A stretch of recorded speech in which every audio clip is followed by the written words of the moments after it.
Le Rav il dormait dans la Seret Shabbat, Davkouf même He, à peu près Dalet He. Alors les Talmidim, les Rabbi Yochanan ils dormaient. Alors les Talmidim ils ont commencé à discuter entre eux, entre guillemets, Dvarim Betelim, des choses qui sont pas des halachot. De l'euro. Voilà, alors il a dit mais pourquoi les Ophot, les oiseaux, ils sont beaucoup plus chamènes à Bavel qu'en Eretz Israël. Ah, Il a commencé à dire. très actuel. Alors il lui a dit attends, je vais t'emmener là-bas à Haza. Il a dit comme ça. Et tu vas voir comment ils sont chamènes les oiseaux là-bas. Après il lui a dit pourquoi à Bavel Rabbi Yochanan il s'est endormi et les élèves ont commencé à discuter un peu de l'actualité. Alors entre guillemets l'actualité. Alors elle dit, et pourquoi à Bavel ils ont des tenues, ils sont comme ça habillés, meroubadim, etc. Alors en Israël, les Talmidei des Chachamim, ils sont habillés beaucoup plus simples. À Bavel, les Talmidei des Chachamim sont beaucoup plus meroubadim. Il dit à Bavel, les Talmidei des Chachamim, ils connaissent très peu de Torah. Alors ils mettent des très beaux vêtements pour recouvrir. Mais ici, qu'on connaît beaucoup de Torah, on n'a pas besoin. Après, il lui dit, et pourquoi à Bavel, il y a beaucoup de simcha pendant les Chagim, il y a une grande simcha, alors qu'ici, nos Chagim, on n'a pas tellement de simcha. Alors il lui a dit, à Bavel, ils sont pauvres. Avec les goyim, les tsarot, c'est la galoute là à Bavel. Alors comme ils sont pauvres, leur seul simcha dans l'année, c'est le Chagim. Mais nous, que Baruch Hashem, on est plus Ashirim, alors Bekitsour, on a plus de simcha toute l'année, donc le Chag est moins un événement exceptionnel. Ça, c'est les Talmidim entre eux. Après, Rabbi Yochanan, il se réveille comme ça. Il dit Dardeke, les enfants. Qu'est-ce qu'il leur a dit? Il leur a pas dit, je vous ai pas dit de pas parler de l'actualité. Hein. Je vous ai pas dit que Emor la Chorma Achotiat. Je vous ai pas dit Dia la Chorma Achotiat, tu es comme ma sœur. C'est quoi? C'est un passouk de Shlomo Meler que il faut que tu sois baki dans la Chorma, dans la sagesse, comme ta sœur. C'est quoi comme ta sœur? Comme tu sais que ta sœur, elle a Soura, tout le monde sait qu'on ne peut pas se marier avec sa sœur. Pareil, toutes les lois de la Torah doivent être aussi évidentes que l'interdit de se marier avec sa sœur. Et mort la chorma achotiat. Dis à la chorma, je te connais comme ma sœur. Le sens simple, c'est que je te connais très bien, comme ma famille. Mais Rabbi Yochanan expliquait que ça veut dire je connais très bien les halachot, comme je sais qu'on peut se marier avec ma sœur. Alors quoi? Alors qu'est-ce qu'il leur a dit Rabbi Yochanan? Il a dit, pourquoi vous permettez de dire des réponses sur l'actualité qui ne sont pas des bonnes réponses? Alors ils étaient surpris, ils pensaient qu'il allait les réprimander sur le fait qu'ils ont discuté de choses profanes. Il dit non mais dis les bonnes réponses. Il dit alors c'est quoi les bonnes réponses? Et là Gemara qui commence à Rabbi Yochanan ramène des psukim pour répondre à toutes les questions d'actualité. Il dit pourquoi on n'a pas des ophod, pourquoi nos oiseaux en Israël ils sont minces, ils sont maigres et là-bas en Babel ils sont shmenim. Il ramène un pasouk qu'il y a une xéra en Israël qu'il y aura plus de ophod et de behémoth pendant la galoute. Donc ils vont être métul talim. Tout va être vide en Israël pendant la galoute, la première galoute, qui s'était déjà passée à l'époque de Rabbi Yochanan. Il y a déjà eu 2 galoutes. Et tout va être vide, et même les oiseaux et les bémotes vont être métul talim. Il ramène un autre pasouk que lorsque les oiseaux ils sont obligés de voyager de pays en pays, ça les fait maigrir. Donc il dit voilà, ils étaient sortis d'Israël pendant 52 ans au moins. Gamatria Behema, il n'y aura plus de Behema Gamatria 52, ça veut dire pendant 52 ans. Après ils sont revenus, ça les a fatigués. Donc tous les oiseaux en Israël, ils sont fatigués, ils sont minces. Mais à Bavel, qu'ils n'ont pas bougé, ils sont shmenim. Il dit, et pourquoi alors ils ont des beaux habits à Bavel? Il dit, mais ils ont des beaux habits, pas parce qu'ils manquent de Chorma. Arrête, il ramène un pasouk de la Haftara d'il y a 2-3 semaines. Il y a Tzitz, Ifrach, Yaakov, un pasouk qui a écrit que Yaakov, lorsqu'il va partir à Bavel, il va faire des tzitzim, il va faire des fleurs et des ornements à la Torah. C'est-à-dire que la Torah, lorsqu'elle est partie à Bavel, elle a gagné des ornements. Donc tu vois bien que c'est les Talmidei Chachamim, ils ont rajouté des ornements à la Torah à Bavel. Talmud Bavli. Alors qu'est-ce que tu me dis qu'ils sont pas assez forts? Pourquoi ils s'habillent bien? Il dit parce que quand on est en galoute, on n'est pas à domicile, on n'est pas dans l'endroit, et il ramène aussi une preuve, qu'on n'est pas un endroit où on est connu. On n'est pas connu. Donc quelqu'un qui a de la Torah mais qui n'est pas connu, il est obligé de mettre des hauts vêtements pour se faire connaître. Mais en Israël où tout le monde connaît tout le monde et il n'y a pas de tiltoul, on n'est pas déplacé de ville en ville, d'endroit en endroit, chacun connaît sa place, donc on n'a pas besoin de mettre des hauts vêtements. Après il leur a dit pourquoi on a des fêtes qui ne sont pas smerot en Israël alors qu'eux ils ont des bêtes fêtes, c'est pas à cause de la pauvreté. Et c'est pas à cause de ça. Il ramène un passouk où il y a écrit Veshavat Mesos Chagechem. il y a un passage où Hachem il fait une klala sur Eretz Israël, que quand il y aura la galoute, ils n'auront plus de simcha pendant les chagim. Il y a un passage comme ça où Hachem il dit j'en peux plus de vos chagim, j'en peux plus de vos shabbatot. Au moment de la galoute, ouais. Ayou Allah il a Torah, ça me fatigue vos shabbatot et vos chagim, vous pensez pas aux pauvres, pensez qu'à votre ventre. Il y a une haftara très dure comme ça. Et donc Hachem il dit Veshavat mesos chagirem, je vais enlever la joie de vos chagim.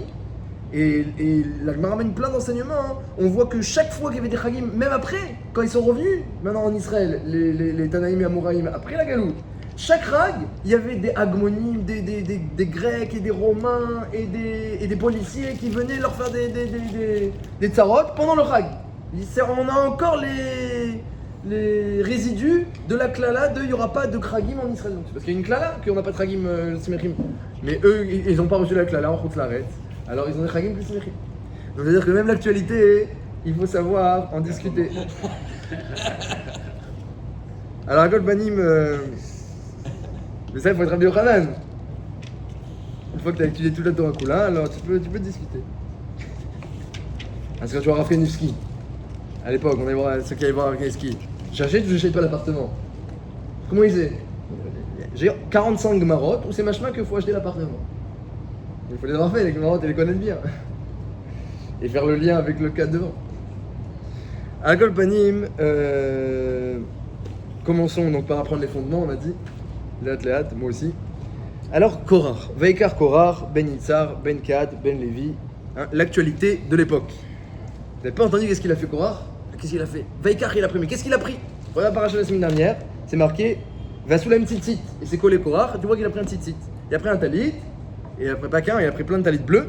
Ils ont fait coudre à leurs femmes des talits bleus. Ils ont fait rentrer même les femmes dans la marloquette. Et ils ont cousu des talits bleus. Et ils ont amené à Moshe Rabbeinu. Ils ont dit on a des talits bleus, on a des tzitzit blancs. Est-ce qu'il faut mettre un tzitzit azur? Alors dans le tzitzit, il y avait à l'époque un fil azur. Est-ce qu'il faut mettre le tzitzit azur qui rappelle la mer, qui rappelle le ciel, qui rappelle le Kisei HaKavod? Est-ce qu'il faut faire ça ou pas? Alors que Moshe Rabbeinu, il a répondu oui. C'est n'importe quoi. Mon talit, il est tout, très tout azur. Je me rappelle d'Hachem. Et tu veux que je mette un tzitzit bleu? Ça, Moshe Rabbeinu, tu as dû rajouter cette halakha-là en plus de ce que tu as reçu d'Hachem. Et pareil, une maison remplie de Sefer Torah, ils sont de la Mezouza. Moshe Rabbeinu a dit oui. À ça, Moshe Rabbeinu, on comprend pas trop. Il y a plusieurs midrash plia aussi sur la paracha. Prenez le chumash. Vous avez? On va lire ensemble un peu le Rashi ramène pas mal de midrashim très jolis.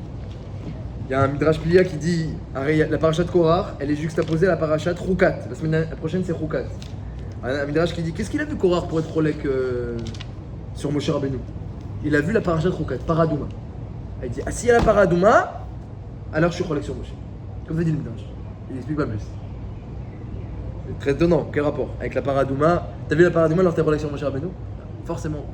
On va essayer de découvrir ensemble un petit peu. Je vais ramener plein de midrashim et des shélotes et on va aller à la paracha un peu. On va essayer de mieux comprendre ce qui s'est passé, de sortir plusieurs enseignements intéressants de la paracha. Vaikar Korah, Ben Yitzhar, Ben Kad, Ben Levi. Donc Korah il a pris, on ne sait pas trop ce qu'il a pris.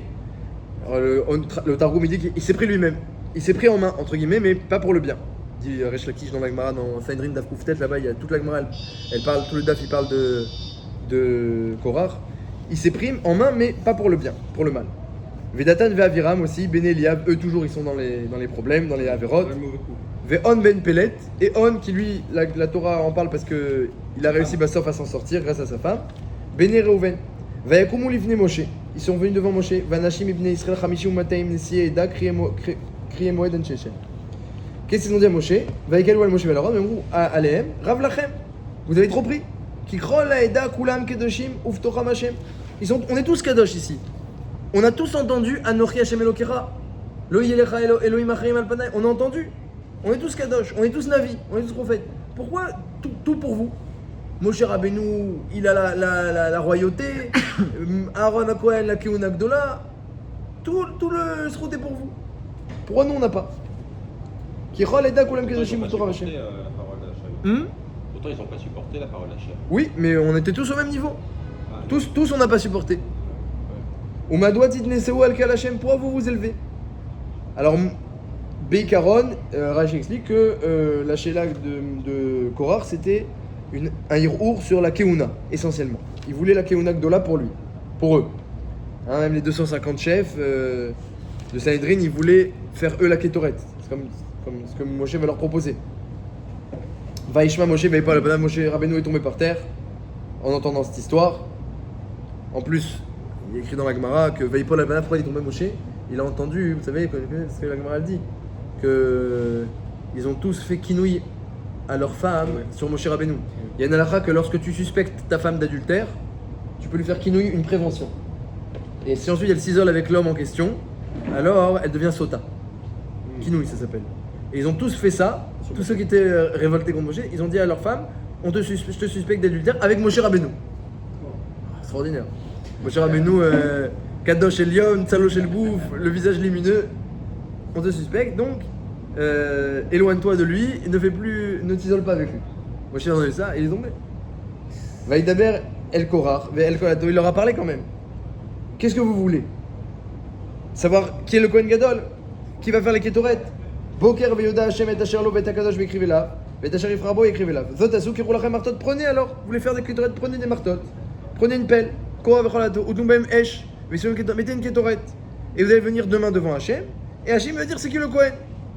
Et qu'est-ce que vous voulez maintenant de Aaron le pauvre? Vous croyez que Aaron il a fait quelque chose? Aaron il fait ce qu'on lui dit. Alors ils ont dit que non, d'accord, Aaron fait ce qu'on lui dit, mais toi c'est toi qui propose à Hashem de nommer ton frère et de nommer ta famille, et tous les trouillottes sont réservés pour votre famille. Voilà, au Bigashtem Gam Keuna, dans la suite du texte, on voit que le problème c'était notamment la Keuna. Donc c'est terrible cette histoire de la marloquette de Korah Vechol Atato. C'est mamash. En plus, tout le monde s'est associé dans la marloquette, hein, parce que tout le monde s'est demandé finalement est-ce qu'il n'a pas raison Korah?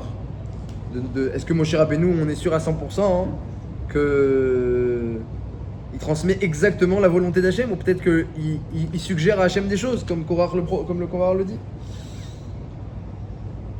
Ça, c'était le gros problème.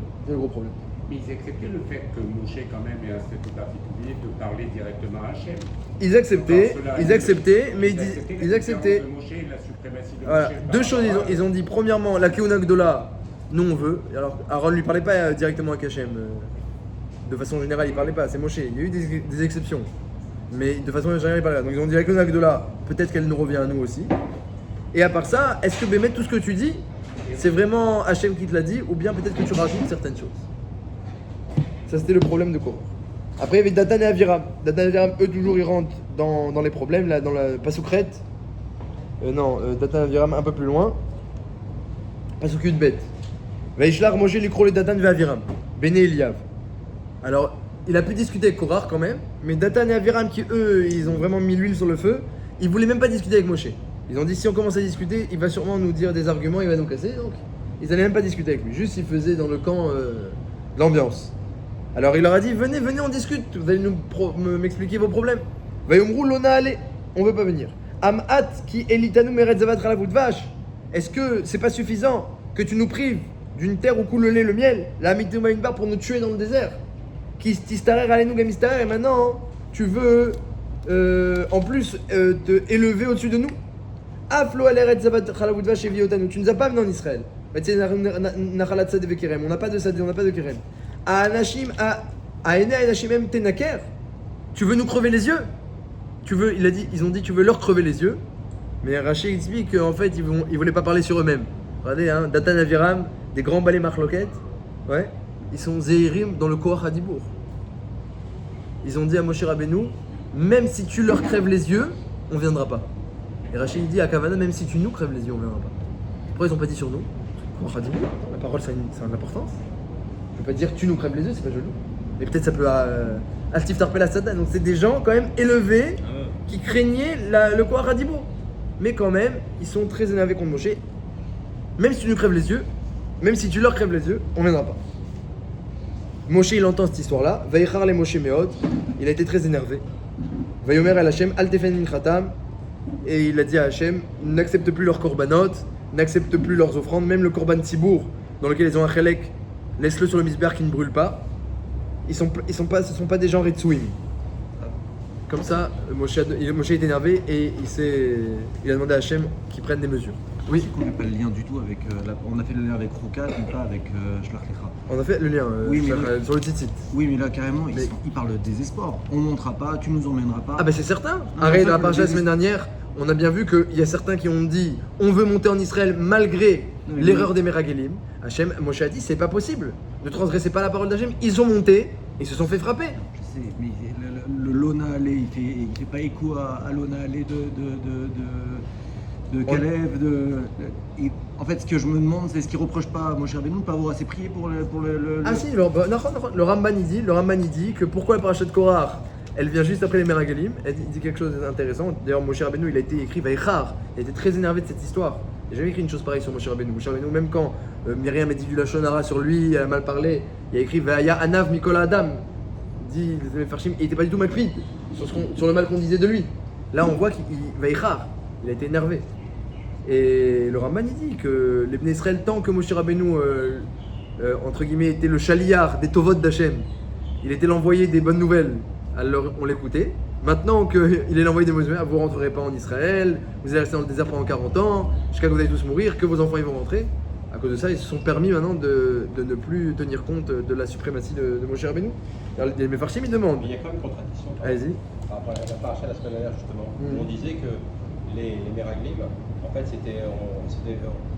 on les présentait toujours comme des pourris, des machins, enfin de ceux qui avaient mal pensé, etc. Alors qu'en fait, on avait expliqué qu'ils avaient eu peur en sachant qu'ils avaient eu la névoie comme quoi Moshe Rabbeinu allait mourir et qu'ils ne savaient pas que les éclairs. Sur Yeshua, Yoshua lui il avait peur de ça, mais les Meraglim eux c'est pour des cheshbonot personnels qu'ils ne voulaient pas rentrer.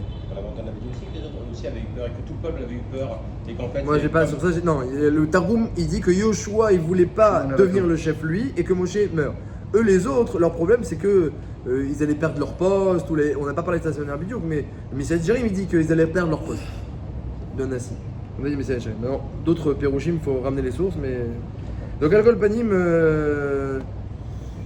essentiellement le problème de la semaine dernière, nous, la point de vue qu'on a expliqué la semaine dernière essentiellement, c'est le manque de confiance en Hachem. C'est qu'ils auraient dû avoir confiance en Hachem, et quand tu fais trop de Ishtadlouk et t'as pas assez confiance en Hachem, alors il y a moins de Eharat Panim, Hachem il te montre moins qu'il est là.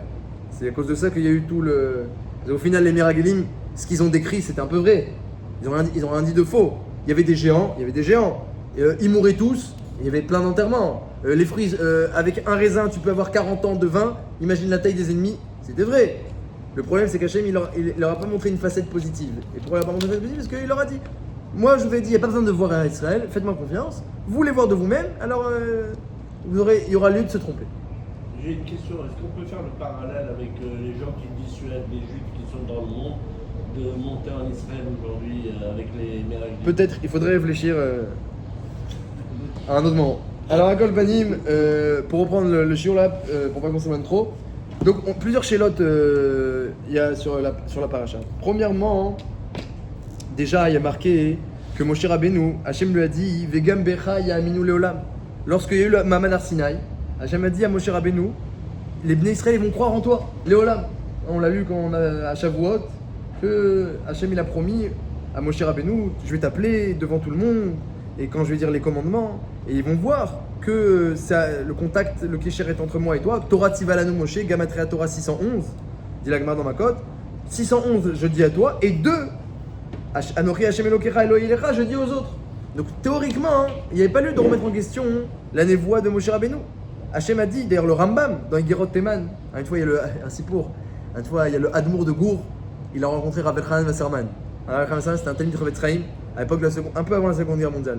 Il est niftar, tué par les nazis, Rav Elchanan Wasserman. Il est rentré dans sa yeshiva au moment de la Shoah exprès pour rester avec ses talmidim. Ils ont étudié Korbanot toute la nuit, il leur a dit demain ils vont venir les nazis, ils sont venus le lendemain. Et ils vont nous tuer, on sera Korban pour tout le dor. Et le feu du pistolet, c'est avec ce feu-là que Hachem va rencontrer le Beth Amikdash Shlishi. Comme ça, il leur a dit la veille de la venue des nazis, ils ont tué le Korbanot toute la nuit, etc. Si pour Meyouchad, et il a écrit des Sfarim les plus étudiés dans les yeshivot, Kovet Shurim, Kovet Seharot, des Sfarim extraordinaires sur l'Agmara. Et une fois, il a rencontré le Admour de Gour, Chassid, Imre Emet.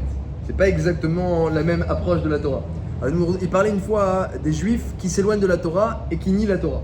L'Admour de Gour, Rav Elchanan, il a dit c'est très grave, que les juifs s'éloignent, il faut tout faire pour les aider à les ramener. L'Admour de Gour, il a dit, il y a Choliot que En Malasot, parce que peut-être que c'est pas des juifs dont les racines elles sont du Har Sinaï, et des juifs dont les racines c'est le 5e sorti d'Égypte, et que c'est peut-être du Erev Rav ou du Asaf Souf. Comme ça, il a dit L'Admour de Gour. Il dit, pourquoi tu dis ça? Il dit parce qu'il y a écrit dans Gerot Teman, dans le Rambam, il a écrit une lettre qui s'appelle Gerot Teman, il a écrit que celui qui a un chisaron de Emouna, alors c'est qu'il n'était pas au Har Sinaï.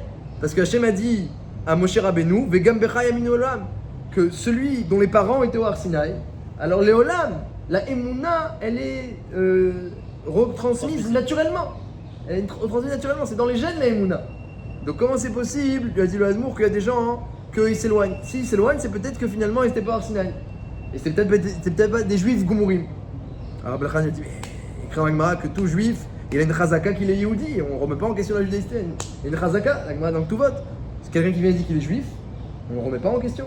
Chazaka, on le croit, il n'y a pas de. On n'a pas besoin de la ketouba des parents, hein, c'est nouveau ça. Donc, et à part ça, il lui a dit, tu vois bien que Korach il a remis en question Moshe Rabbeinu. Alors que quoi? Alors qu'il était juif, il était au Mamar Sinaï, Korach, Ben Itzar, Ben Kehat, Ben Lévi. son grand-père il était pas du Asaf Souf, son grand-père il était pas du Erev Rav, c'était Lévi. Et pourtant il a remis en question. Alors tu vois que c'est possible de remettre en question. Ah, c'est une couchia. Bément. Dans le Rambam, c'est marqué qu'il y a une émouna naturellement transmise de père en fils pour tous ceux qui étaient au Har Sinaï. Et pourtant, on voit parfois, ou Korach ou quelqu'un d'autre, qu'il y a des exceptions. Comment comprendre que l'exception confirme la règle? Comment c'est possible qu'il y ait des gens qui remettent en question, alors que peut-être que leurs parents étaient bêtes au Har Sinaï? Et c'est vrai que ceux qu'on croise, eh bien, on n'est pas certain qu'il est au Har Sinaï, comme l'a dit le Hadmour Migour, on n'est pas certain. Mais Korach, on est certain. Et Korach, c'est un défaut de Emouna. Eh bien, il a été kofer dans la Torah de Moshe. Alors que Hachem a dit, Vegam Becha Yaminu Leolam. Donc on considère que c'est un. Ah oui, il a été kofer, la Gemara dans Sanhedrin dit qu'il a été kofer dans Torah Minashamaim, Benevuat Moshe, il a été kofer. Il a tout remis en question. Il a tout remis en question. Il a dit peut-être que Moshe, tu rajoutes des choses. La lachote que Moshe disait, il n'était pas Mekabel. Tzitzit, non, on n'est pas Mekabel. On a besoin de tzitzit. On met un tzitzit blanc, mais si le talit est bleu, on met un tzitzit blanc. Donc, comment comprendre une telle révolte alors que théoriquement, on a une émouna, les juifs, naturelle dans la Torah de Moshe, Torah Tzivah de Moshe. Il y a deux dibrod sur lesquels on a entendu nous-mêmes, mais sur les 611, on est sur Mer sur Moshe. Une autre question aussi intéressante que j'ai vue, c'est la Gemara dans Moed Katan. La Gemara dans Moed Katan, là-bas, elle demande est-ce que c'est permis pour un chaliar bédian de dire la shonara? Alors la shonara, dire du mal d'un juif, c'est interdit. Ça s'appelle la shonara. Même quand c'est vrai, on n'a pas le droit de raconter du mal d'un juif. L'otelera, be'amecha. Il y a plein de sur l'otassi chez Macha, l'otissa chez Macha, valtira l'otissa l'otassi. Il y a plusieurs interdits dans la Torah. Alors Chavetz Chaim dit que quelqu'un qui fait du lashonara, il peut transgresser jusqu'à 31 mitzvot en même temps. Il fait le cheshbon au début dans l'introduction du Sefer, tous les lavim et les hasim qu'on peut transgresser. Et 3 malédictions, ça fait en tout 34. Gamatria Dan. La shonara c'est goula pour la pauvreté. À Kol Panim, là, la Gemara dit que pour un chaliar bedin, un envoyé du tribunal, on a le droit de dire la shonara. Pourquoi? Parce que Moshe Rabbeinu a demandé à Datan et Aviran de venir. Ils ont dit ouais, même si tu leur crèves les yeux, on viendra pas. Ils parlaient sur eux, ouais, on viendra pas, etc. Et le chaliar bedin est venu et a raconté à Moshe Rabbeinu comment ils ont parlé, ils ont insulté, Chiroufim, Guidoufim, il a tout raconté. Il a écrit Vecha les Moshe. Moshe était très énervé sur cette histoire-là. La Gemara demande comment c'est possible que le chaliar bedin il a raconté du mal sur Datan et Aviran? C'est de la shonara. Dit la Gemara, preuve en est que le chaliar bedin a le droit de dire la shonara. Quand c'est dans le cadre du bedin et d'un din Torah, on a le droit de raconter ce que chaque partie dit sur l'autre, même si ça entraîne du lashonara. Comme ça, la Gemara l'a dit dans Moed Katan. Donc le lashonara, c'est en dehors de la misgueret du bedin. Mais quand c'est chaliar bedin, l'envoyé du tribunal, lui, il peut raconter tout ce qui a été dit. La couchette du Chavetz Chaim, c'est qu'il y a une Gemara où il y a marqué qu'on a le droit de dire du lashonara sur ceux qui font des marloquot. Quelqu'un qui fait une marloquette, on a le droit de dire la shonara. D'où la Gemara elle apprend de l'histoire de Adoniyahu. Vous connaissez Adoniyahu? Il était beau comme un Adoni. Ça vient de lui. C'était le fils de David Améler. Et l'un des fils. Et lorsque David était vieux, très vieux, il était sur son lit déjà de vieillesse, il n'avait plus de force pour se lever. Eh bien Adoniyahu, il s'est fait élire roi. Il a pris tous ceux qui étaient un petit peu comme ça, entre deux, entre deux chaises, dans la royauté de David, il les a mis dans son camp, il a dit vous venez avec moi, parce que David Améler, lui, il comptait pas élire Adoniaou comme roi, il a prévu d'élire Shlomo. Et il a pris Adoniaou, tous ceux qui étaient un petit peu comme ça, prêts au putsch, et il s'est fait élire roi, il a invité tout le monde, et le peuple, sauf Shlomo, Bathsheba, Nathan Hanavi, et tous les Giborim, tous les associés de David Améler qui étaient avec lui, eux ils n'ont pas invité. Mais tous ceux qui étaient comme ça, entre deux et tout le peuple, ils les ont invités, et c'est fait des rois, Yehi, Adoni, Améler. Alors quand ils ont entendu ça, Nathan, Shlomo, etc., ils ont envie d'aller voir David Améler, Bathsheba, pardon David Améler, et elle a commencé à raconter du Lachonara sur Adoniaou, Bathsheba. Et après Nathan, il a dit à Bathsheba, tu racontes à David, tu sors, moi je viens, je raconte aussi, et quand il va voir que la chose elle se renforce, il va prendre ses dernières forces et il va faire ce qu'il faut. Et bien après, David Améler, il a entendu ça, de Bathsheba et de Nathan, il a appelé les scribes, il a fait une joie sur le nom d'Hachem, je jure sur Hachem, des nishba sur le nom d'Hachem, que Adonia ne sera pas roi, c'est Shlomo qui sera roi, et avec ses dernières forces, il a rétabli la situation. Mais il a fallu pour ça raconter toute la rébellion entre guillemets de Adoni. La Gemara, de là tu vois que c'est moutard de raconter la Shonara sur les balais marloquettes, ceux qui font des marloquettes, comme dans ce cas-là. Alors le Chavetz Chaim, il y a un gros problème. Il dit, il voulait être posé avec la halakha que c'est permis de dire du lachon arabe, parce que le Chavetz Chaim, dans le Sefer, il raconte non, pas que les interdits, il a des prakim entiers sur les permissions de la Shonara. Klal Chet, Klal Yud, tout ça c'est que les permissions. Alors il voulait permettre et le Shonara sur ceux qui font des marloquettes, des disputes, et le Shonara pour permettre l'envoyer du Bedin. Mais il a un problème, c'est que Korar, Datan et Aviram, ils font des marloquettes, ils ont fait des disputes dans le clan Israël. Des grosses disputes. L'exemple même de la marloquette dit la Mishnah Pirkei Avot, c'est Korar Vichol Adato. C'est un marloquette chez l'Olishem Shamaim. Et lorsque le Shaliar Bedin est venu, théoriquement, il avait le droit de raconter ce qu'il voulait sur eux parce que c'était des balais marloquettes. C'était des gens qui font des disputes, comme Adoni. Alors comment la Gemara elle s'est permis de dire qu'elle s'est permis d'apprendre de là à Shaliar Bedin? La Gemara va apprendre que dans le Bedin on peut dire ce qu'on veut. Le Shaliar Bedin raconte ce qu'il veut. Les Chora, dans le Chavetz Chaim, il n'y a aucune preuve de Datan et Aviram.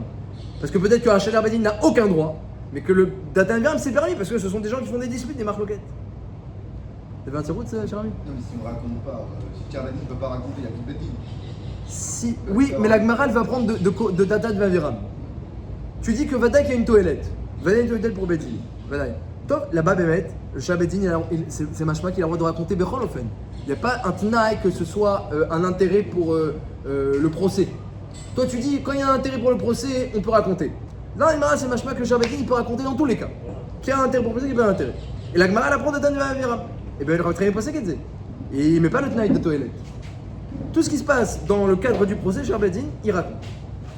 Alors, les Chora, il n'y a pas de problème, c'était des balais marloquettes. Donc, tu ne peux pas te poser les deux éthérimes. Ou tu me tranches la permission de dire du Lachonara sur ceux qui font des marloquettes, ou tu me tranches sur Shaliar Bedin, mais tu ne peux pas jouer sur les deux tableaux en même temps. Ah, c'est le gros problème du Chavetz Chaim. On va voir la réponse qui donne une très belle réponse, qui va nous amener aussi à répondre, à comprendre. Donc il y a deux sujets dans la paracha, essentiellement. Il y a deux sujets. Il y a le problème Ben Adam Lamakom, c'est une question, non? Il y a un problème Ben Adam Lamakom et Ben Adam Lachavero. Il y a deux grands caves. Vadaï que c'est une paracha qui parle beaucoup du Ben Adam Lachavero, c'est certain. La relation entre Korach et Moshe, le clan Israël qui se rebelle contre Moshe, il y a un grand tzad de Ben Adam Lachavero, mais il y a aussi un gros problème Ben Adam Lamakom, par lequel on va commencer, qui est toute la remise en question de la Emouna. Korach qui se rebelle, qui remet en question la Torah, l'Halachot, c'est un gros problème de Ben Adam Lamakom. Il faut gérer les deux. Comment Korach il a pu manquer de Emouna alors qu'il était au Har Sinaï, on a demandé. Alors c'est marqué dans le Rambam comme ça. Moshe Rabbeinu lo iminbo Israël mipnei otot she'asa. Premièrement, il faut savoir. Moshe Rabbeinu, la Emouna qu'on a dans Moshe, dit le Rambam, Be'ilchot yesodé à Torah. Halachot sur les fondements de la Torah. Donc il y a le Rambam qui a écrit tout un sha'ar, toute une partie de son livre. Il écrit sur les principes de la Emouna, les principes les fondements de la Torah. Donc dans le Pérec 8, là-bas il écrit la Emouna dans Moshe, c'est un Pérec, la Emouna dans Moshe, ça existe, cette notion-là, ça fait partie des 13 principes de foi, eh bien n'est pas lié au miracle qu'il a fait. Chez Amamin al-Pia Otot, ceux qui croient en quelqu'un parce qu'il fait des miracles, c'est une Emouna qui est tronquée, c'est une Emouna qui a une faille. Pourquoi ? Parce que déjà, peut-être c'est un grand magicien, peut-être il sait faire de la sorcellerie, peut-être il a Korot Atuma, et puis le jour où il te fait plus des miracles, ça y est, tu remets tout en question. Donc ça s'appelle une Emouna tronquée. Et quand la auto de chasse à Moshe, alors pourquoi Moshe Rabbeinu a fait des miracles? Je suis allé à Rambam. Pourquoi il a fait des miracles? Les filles de Sorer, c'était pour punir les Égyptiens, c'était pour apprendre la Nevoa, c'était pour punir Korar Vecholadado, c'était pour traverser la mer, c'était pour descendre à manger au peuple. Les miracles, c'était pas. Ils n'avaient pas comme but de être mévassès, de renforcer et de solidifier la Emouna du clan d'Israël. C'était pas ça le but des miracles. En Égypte, Alors en Égypte, il y a un Rabbeinu Bechaye, et comme ça c'est machma dans la Torah, que Hachem il enseignait les principes de Hashgacha, qui est une kamoni bechol haaretz, qui est une kashem elokenu, les principes de Hashgacha. Mais ça veut pas dire que tu bases ta Emouna sur le miracle. C'est-à-dire que tu apprends par exemple qu'Hachem il est partout, grâce au fait qu'Hachem il fait des miracles partout. Tu apprends qu'Hachem il dirige la mer lorsque tu vois qu'elle devient du sang. Tu apprends qu'il est dans le ciel quand tu vois qu'il envoie des autobus dans le ciel. Et ça veut pas dire que tu bases ta Emouna sur ça. C'était, on va dire, plutôt de la lamdes. Comme ça, en tout cas, le Rambam il dit que les principes de Emouna, pas les principes, d'ailleurs, les principes peut-être oui, on les apprend, mais que baser sa Emouna, on ne peut pas la baser sur les miracles. Alors sur quoi tu bases? Et même les cailles qui sont tombées, il dit que c'était pour les filles à Tzorer. Alors, sur quoi on base? Il dit sur le Har Sinaï.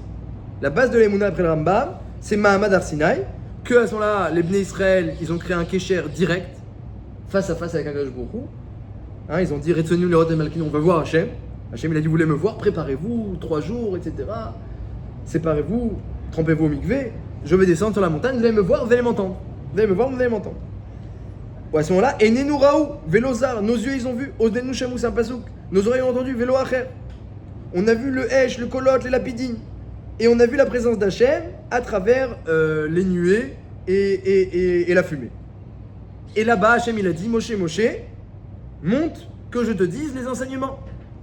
Donc ils ont compris les Bnei Israël face à face qu'il y a Hachem qui transmet la Torah à Moshe Rabbeinu.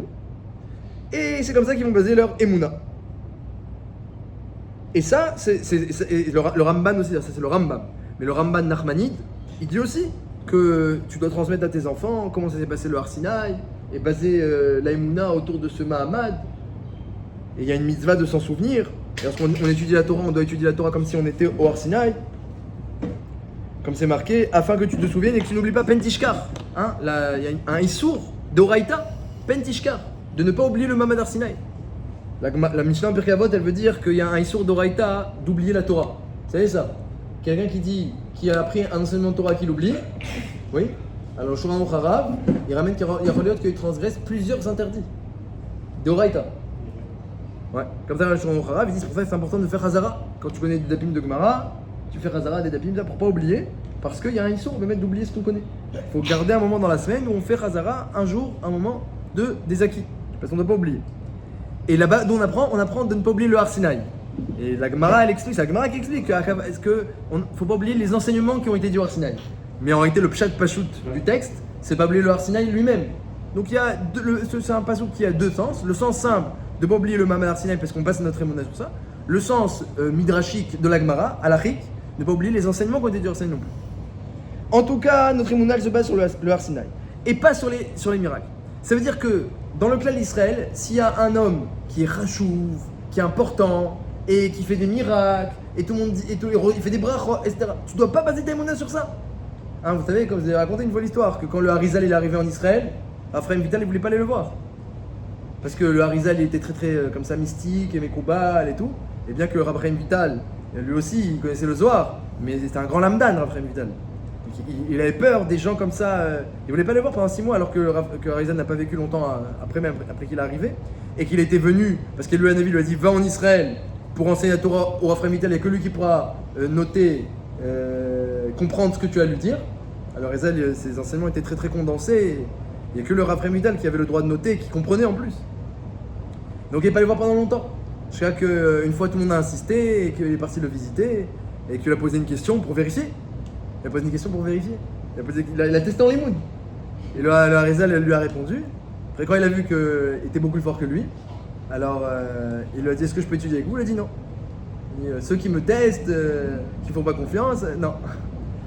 Et après il a pleuré toute la nuit. Il est parti, il a pleuré toute la nuit, il n'avait plus le goût à vivre. Il a dit à Hachem, j'ai plus le goût à vivre si j'étudie pas avec lui. Et le lendemain, il est retourné chez lui et Harizal a dit tes tfilotes ont été écoutées. Il a pris comme élève. Il a pris comme élève. Avec le Harizal et le Rabbi Yosef Karo, ils étaient à la même époque à Tzfat. ça arrivait qu'ils prient dans la même choule. Et une fois, le Chaler Tzibour, il voulait pas commencer la Chazara, parce que Rabbi Yosef Karo, il a pas fini la Mida. Alors, il a dit au Chaler, commence. Il a dit, mais Rabbi Yosef Karo, il a pas fini la Mida. Il a dit, il a fini la Mida, mais il a une couchée dans la Gemara. C'est pour ça qu'il a pas fait les 3 pas en arrière. Mais Kitsour. Quand tu dis qu'il ne voulait pas aller le voir, il avait peur de baser sa émouna sur Exactement, parce que les gens qui basent leur émouna sur les miracles et les candidatons, et il fait des brachot, etc. C'est une émouna qui est Yesh Bodofi. Donc Korach, lui, par exemple, Korach, il a dit pourquoi Moshe il est pas plus rachouf que moi et Aaron il est pas plus rachouf que moi. Et Korach était très rachouf. Korach était riche. Il y avait 3 grands trésors qui ont été cachés par Yosef Hatzadik. Vous savez, les trésors de Yosef, vous avez pas idée. Les 3 grands trésors. Un, Antoninus il l'a trouvé. Un, Korach il l'a trouvé. Et un, le Mashiach il va le trouver.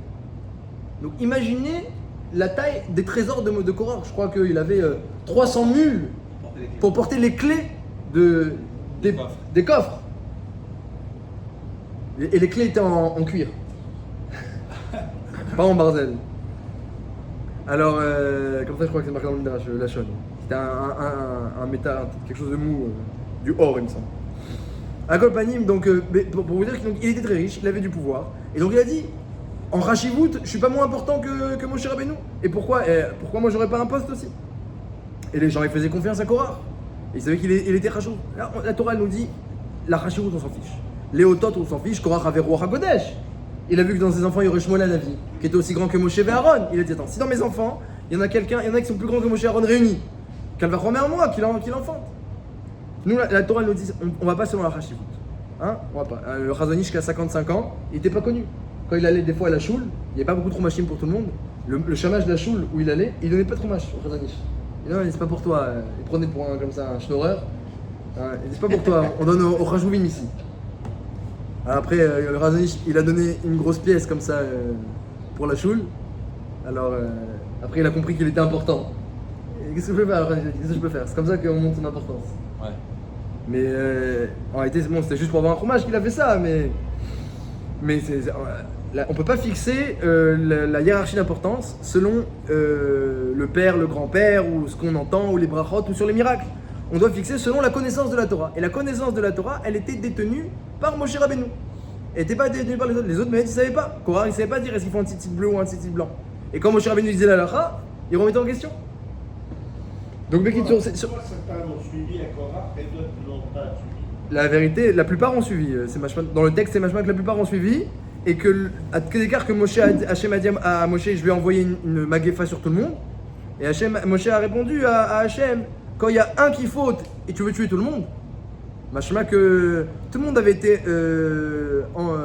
convaincu un petit peu par les ta'anot de Korah. Tout le monde était convaincu. Donc, Bekitsour, déjà, la Emouna, elle doit être basée sur la connaissance de la Torah. Et c'est Moshe qui était de cette connaissance, donc il n'y aurait pas dû avoir de remise en question. L'erreur de Korach, c'est d'avoir basé la Emouna sur la Rachivout. Il dit Moshe il est Rachouf, moi aussi je suis Rachouf. Alors pourquoi ce serait pas moi qui sois le chef? Toi tu connais pas la Torah. Ça c'est déjà le premier problème.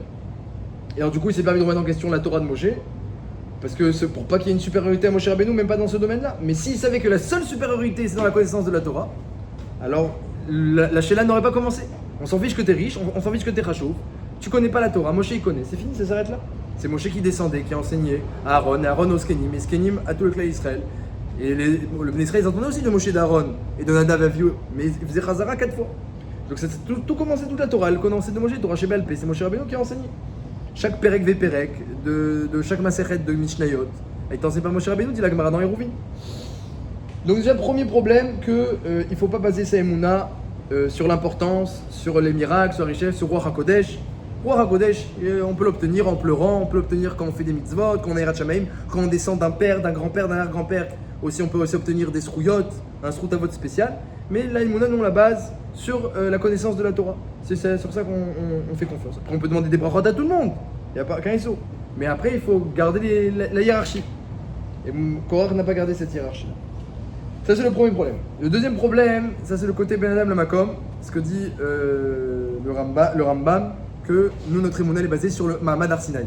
À ce moment-là, Hachem, il a dit « Je vous transmets la Torah à tous. » Et notamment 611 mitzvot seront expliqués par Moshe Rabbeinu, qu'ils entendra directement de moi, et vous que d'eux. Ça, c'est comme ça qu'on base notre émouna et pas sur les miracles et pas sur d'autres choses.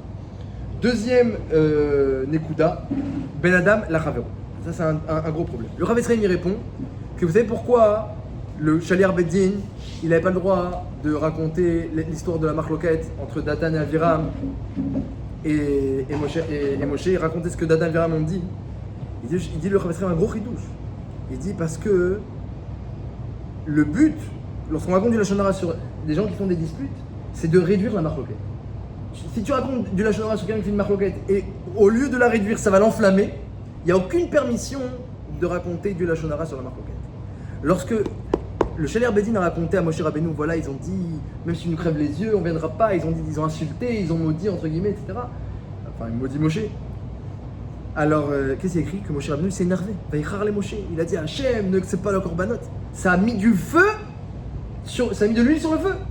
Ça a augmenté le feu de la marloquette. Même Moshe Rabbeinu, quelque part, il a été touché par cette histoire-là. Il y a écrit dans la Torah que Moshe est tombé par terre. Et la Gemara dit parce qu'ils l'ont suspecté d'adultère. Moshe Rabbeinu, on voit qu'il a été touché personnellement par la marloquette. Et sa force, ça a été de surmonter la néguia et de se comporter avec partialité et de dire voilà, venez, on discute. Et si vous voulez faire des kétorettes, on va faire une kétorette. Vous voulez être choisi, on va être choisi. Hachem, il va dire qui choisit pas. C'est ça, c'est sa force de surmonter. Mais on voit qu'il a été touché. Lorsque tu racontes un Lashon Hara sur des gens qui font des disputes et que celui qui écoute, il va être touché, c'est interdit. Il n'y a aucun interdit de balayer marloquette. Là-bas, ils ont raconté à David Améler qu'est-ce qu'a fait Adoniyahu. Ça n'a pas fait des disputes entre Adoniyahu et David Améler. Et Adoniyahu n'a pas été jugé Chayav Mita. Et il n'y a eu aucun problème, aucune erreur même après. On voit que Adoniyahu est encore en bon contact avec Bathsheba, puisqu'il a demandé à Bathsheba est-ce que je peux marier avec Avishag, celle qui était Meshameshet de l'Ifnet David Améler. On voit que ça n'a pas créé de dispute. Le fait de raconter la dispute, ça a que amené le fait de rétablir la royauté à Shlomo qui avait été promise à Shlomo. Comme elle avait dit Bathsheba, elle dit à David, tu as déjà promis depuis longtemps que Shlomo serait roi. Et de casser Adoniyahu dans sa rébellion. Donc là-bas, la Lashon Hara était 100% par intérêt constructif. Mais là, tu racontes à Moshe ils ont dit, tu nous crèves les yeux, et tu nous as privé de monter en Eretz Israël. On veut pas t'écouter. Arrête, Khatam Sofer, il dit, pourquoi il voulait pas écouter Moshe Rabbeinu? Moshe, c'est le roi, c'est Mored Bamalchut. On est obligé d'écouter le roi. Ils répondent à Khatam Sofer, on est obligé d'écouter le roi seulement lorsque le roi il est sur sa terre. Donc, par exemple, tu es en Angleterre, et le roi d'Angleterre, tu es obligé d'écouter. Parce que tu es en Angleterre, le roi est sur sa terre. Mais Moshe Rabbeinu, il ne nous a pas fait rentrer en Israël. Et il est pas roi dans le désert. C'est pas lui le roi du désert. Lui, c'est le roi. On est en Israël à la limite, mais on n'est pas rentré. Alors, ils ont qu'est-ce qu'ils ont dit d'Anaviram? Est-ce que tu nous as fait monter en Eretz Israël? Donc on t'écoutera pas. Donc ils l'ont touché, Moshe Rabbeinu, le point sensible. Tu nous as pas fait rentrer, ta malroute, ta royauté finalement, elle est plus Mévoussezed, elle est pas basée sur une terre. Et donc finalement, pourquoi on devrait t'écouter? Et en plus, on te suspecte d'adultère. Moshe Rabbeinu a été touché personnellement. Et le problème avec Korach aussi, c'est le même problème. Korach, il a été touché personnellement. Tout le problème de cette marloquette, c'est venu parce qu'on a été touché personnellement. D'ailleurs, souvent il y a des disputes. Comment ça marche, le Shlom Bayit, et comment ça marche les disputes dans le couple? C'est pas du tout éloigné de la paracha. C'est pas du tout éloigné de la paracha. Pourquoi dans le couple il y a des disputes? Parce qu'il y a un problème de fond, parce que je suis pas d'accord dans le fond. C'est pas vrai. Tu vois bien que depuis le début du mariage, Hachem il a fait des choses bien, mes évêques zivougo chez la dame, selon ses actions et selon son Shoresh Neshama, et 40 jours après la création de l'embryon, Hachem il prévoit déjà avec qui tu vas te marier. Donc le zivoug était bon. Après tu disputes. Tu te disputes parce qu'elle t'a touché, on va dire que ça commence par elle, hein, on va être sympa. Elle t'a touché sur le point sensible. Elle t'a dit un truc, ça t'a pas plu. Alors qu'est-ce qui s'est passé après? Tu lui as répondu un truc qui lui a pas plu. Maintenant toi tu pensais pas. Toi toujours tu es en train de lui faire des compliments et tu es reconnaissant, mais t'as été vexé donc tu l'as vexé. Et maintenant que tu l'as vexé, ben c'est fini, son monde il s'écroule. Mon mari il me vexe, il me dit pas des compliments, le stapler il dit si tu dis pas des compliments à ta femme, au moins 5 par jour, elle est bébé quoi les fesses, je veux dire les stapler. Alors, donc tu l'as vexé, donc non seulement elle a pas eu les compliments, mais en plus elle est vexée. Donc maintenant, elle est abattue, parce que tu l'as vexée. Donc maintenant, elle va te ressortir tous les dossiers depuis 3 ans. Parce qu'elle a été créée à partir des eaux, hein, et qu'elle oublie rien. Alors que toi, tu es créé à partir de la terre, donc tu oublies. Donc elle avait les vieux dossiers, comme on va. Donc il y a 3 ans, tu as fait ça, puis il y a 2 ans et demi, tu as fait ça, puis et donc elle te vexe, elle te revexe. Mais tu dis, mais c'est quoi cette femme qui me vexe? Donc tu la vexes en retour, et tu te défends. Et ben, est-ce qu'il y a un problème de fond? Il y a un problème de fond, vous n'êtes pas d'accord sur... Non. Peut-être que si on avait discuté gentiment, peut-être si tu avais passé sur la vexation, on aurait pu arriver à un point de conciliation très facilement. Parce que Hachem, il a fait en sorte qu'on se marie avec quelqu'un avec qui on peut trouver des conciliations. Et puis de toute façon, Adam Gadol, comme Moshe Rabbeinu par exemple, il peut trouver des conciliations même avec Datan et Aviram. Donc toi aussi, sois un peu Gadol et trouve des conciliations. Même avec si en face c'est difficile, l'autre partie est cachée. Excusez-moi, le fait de se vexer, c'est pas un défaut de Hanava? Ou ça peut être un défaut, c'est vrai, Donc, ça c'est peut être, un défaut. ça peut être, mais on n'est pas tous arrivés. La Hanava, c'est une mida chez En Lassof. Non, mais parce que Moshe, il s'est vexé, qui était très Hanav, oui, mais quand même. On peut pas considérer que C'est un Rissaon, oui, mais oui, mais de toute façon, Moshe Rabbeinu, aussi Hanav qu'il était, c'est marqué le plus homme des hommes, il n'est pas encore arrivé à la Nava d'Akadosh Baruch Hu. La Gemara dit le plus Hanav, c'est Akadosh Baruch Hu. An Vantanuto chez Akadosh Baruch Hu. David Ameller, qui était très Hanav, il disait Tolad Velo Ish, il priait. C'est un passouk dans Tehillim, An Vatecha Tarbeni. Il y a écrit dans Tehillim, il dit Hachem, ta Hanava rentre en moi.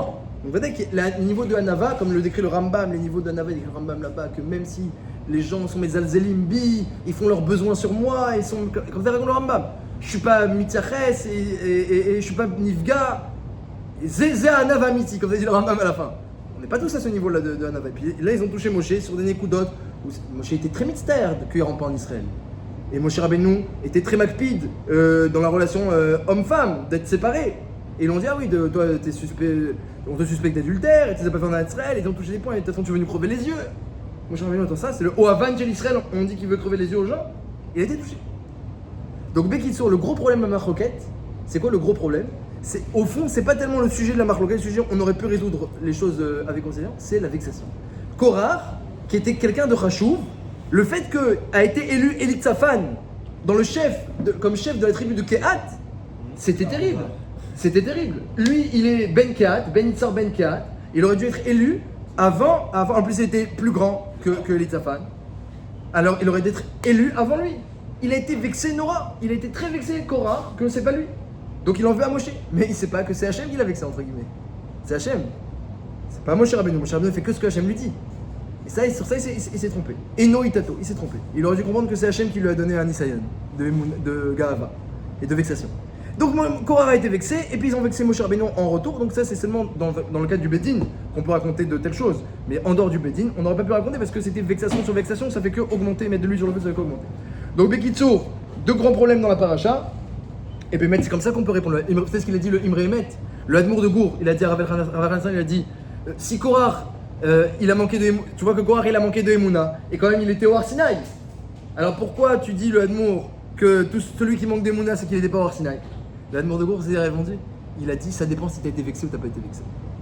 Quelqu'un qui n'est pas vexé et qui manque d'Emouna, ça c'est la preuve qu'il n'était pas au Har Sinaï. Mais quelqu'un qui a été vexé, il a été vexé par quelque chose, par quelqu'un, et à cause de ça il manque pas d'Emouna, il manque d'Emouna. Il y a relié que c'est pas un problème de fond. Problème de fond, il pourrait croire dans la Torah et dans Hachem. Il pourrait croire dans la Torah de Moshe. Mais il a un problème qu'il a une kpeda. Il a été vexé. Donc c'est pour ça que mon corps a été vexé. Mais quelqu'un de normal qui n'a pas été vexé, naturellement il devrait arriver à la Emouna. Si on lui explique, on lui raconte, naturellement il devrait aller à la Emouna. Parce que ses grands-pères et grands-parents ils étaient au Har Sinaï. Et Hachem il a fait rentrer une Emouna éternelle. Donc Bekitsour, faire très attention à la vexation, à la marloquette. C'est certain qu'en plus elle détruit tout la marloquette. Il n'y a pas le shalom, il n'y a aucune bracha. S'il n'y a pas le shalom, il n'y a aucune bracha. Très attention à la marloquette. Et lorsqu'il y a une vexation, il faut avoir la grandeur de Moshe Rabbeinu. C'est-à-dire de la mettre de côté, même si on te l'a raconté, elle arrive à tes oreilles, la mettre de côté. Et on va essayer de poser les éléments sur la table. Qu'est-ce que vous voulez? Les kétorettes, très bien, on fait une kétorette. Qu'est-ce que vous voulez? La keuna. On va voir qui sera le Kohen Gadol. On met carte sur table et ne pas, Chadvé Shalom, répondre sur le coup de la vexation. Parce que c'est pas émettre, c'est pas constructif et c'est pas du tout représentatif du kécher entre les deux. Le kécher entre les deux, eh bien, il pourrait être beaucoup plus béchalom si on n'était pas influencé par le Yetzer Hara qui est lié à la vexation.